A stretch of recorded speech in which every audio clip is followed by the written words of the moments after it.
there. It's Miss Donna and Mr. Bob, and we're going to read a really great book to you today. It's one of our favorite books. It's about Christmas, and we thought it would be a lot of fun to do Christmas in June, almost. So it's called The Legend of the Candy Cane. The Candy Cane. One dreary evening, in the depths of November, a stranger rode into town. He stopped his horse in front of a lonely storefront. The windows were boarded up shut, and the door was locked fast. But the man looked at it, smiled, and said, "It will do."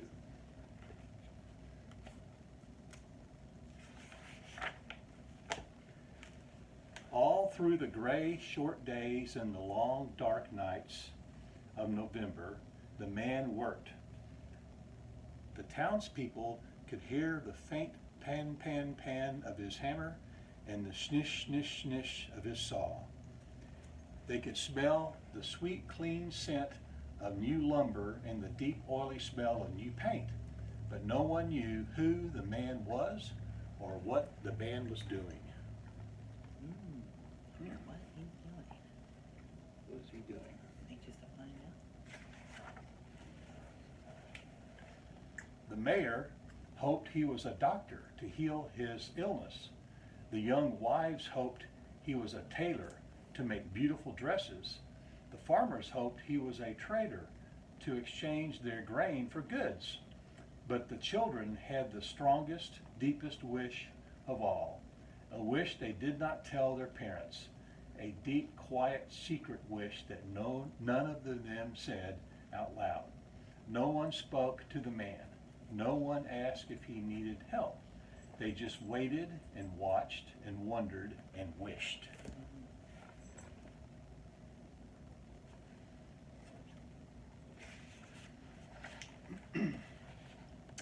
But one small girl watched and wondered and waited and wished longer than she could stand. And one snowy day she knocked at the stranger's door. "Hello," she said. "My name is Lucy. Do you need some help?" The man smiled warmly and nodded. Then he opened the door and Lucy stepped inside. A long counter ran down the side of the room. Bare shelves filled the opposite walls. In the back were dozens and dozens of barrels and crates. "Could you help me unpack?" the man said. I bet she said yes. Lucy's heart sank at the sight of all the boxes. What if they were only barrels of nails and bags of flour? But she removed her dripping boots and hung her coat on a peg. On stocking feet, she crossed the rough wooden floor and knelt beside a crate. "Please open it," the man urged. Slowly, Lucy put her hand into the box and pulled out an object wrapped in tissue, round and heavy. It almost slipped through her fingers. Lucy trembled a little as she unwrapped it. Wonder what it could be. Exciting. It was a glass jar. Lucy gave the man a puzzled look. "Go on," his nod said. So she unpacked another glass jar and another until she was completely surrounded by jars of all shapes and sizes. Tall and thin, round and squatty. Jars with lids and jars without lids. "Now," the man said, "for something to put inside." And she pulled open a huge crate and stamped with a sign a strange word. Let's see what that is. I bet I know what it is. Sorry. As Lucy unpacked, her eyes lit up. It was candy, her favorite candy, gumdrops. "Try some," the man said. She popped one in her mouth. Now she could hardly unwrapped fast enough. Peppermint sticks, taffy, lollipops, chewing gum. Wide-eyed, she looked at the man. This is what we wish, Lucy said. Yes, I know, said the man, and here it is. Welcome to Solomon's Candy Store, and I am John Solomon. Yay! He opened a candy store. See if he has any candy canes. Soon the small store was filled with candies, gleaming in their glass jars, raspberry suckers and tiny lemon drops, brightly colored jawbreakers, and long tangles of licorice, pink and white peppermints for church, and butterscotch balls for company. Then, in the very last package, in the very last crate, was a candy Lucy had never seen before. A red and white striped candy stick with a crook on the end. What is this? Lucy asked. Here.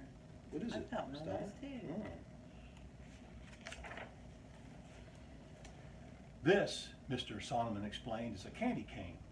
It is a very special Christmas candy. Why? Lucy asked. Tell me, Mr. Solomon said, what letter does it look like? Lucy took the candy and turned it in her hand. A J, she said. Yes, Mr. Solomon smiled. J for Jesus, who was born on Christmas Day. Wow, neat. She had never seen a candy cane before.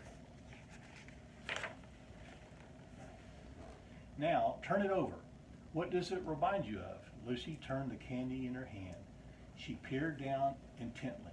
I know, she said finally. It's like a shepherd's staff. Who were the first to find out about Jesus' birth? Mr. Solomon asked. Shepherds in the field, Lucy answered, watching over the flocks by night. Starting to make sense, huh? But Mr. Solomon, what are the stripes for? Lucy asked. The man's eyes grew sad. The prophet Isaiah said, by his stripes we are healed. Before he died on the cross, Jesus was whipped. He bled terribly. The red reminds us of his suffering and his blood. But then, Mr. Solomon continued, the candy white is white as well. When we give our lives to Jesus, his blood washes away our sins, making us white and pure. That, he said, is the story of the candy cane. Is it a secret? Lucy asked. Mr. Solomon looked at her for a long moment. It's a story that needs to be told, he said. Will you help me share the story?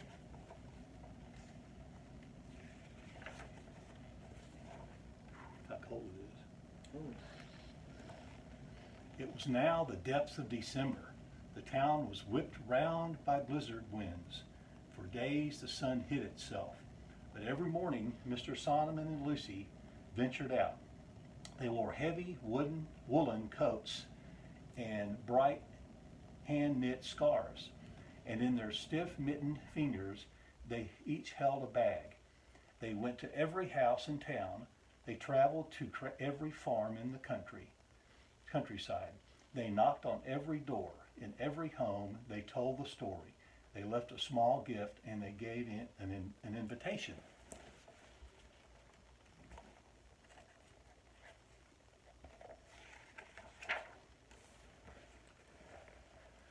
On the afternoon of Christmas Eve, the sun finally broke through the clouds, and Solomon's candy store officially opened.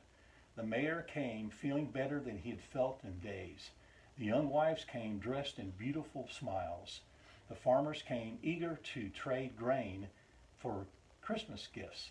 The children ran in dizzy circles. Yes, their wish had come true. Yes, they had come to share in the opening of the candy store. But they shared something more, something bigger, something better. Make a party.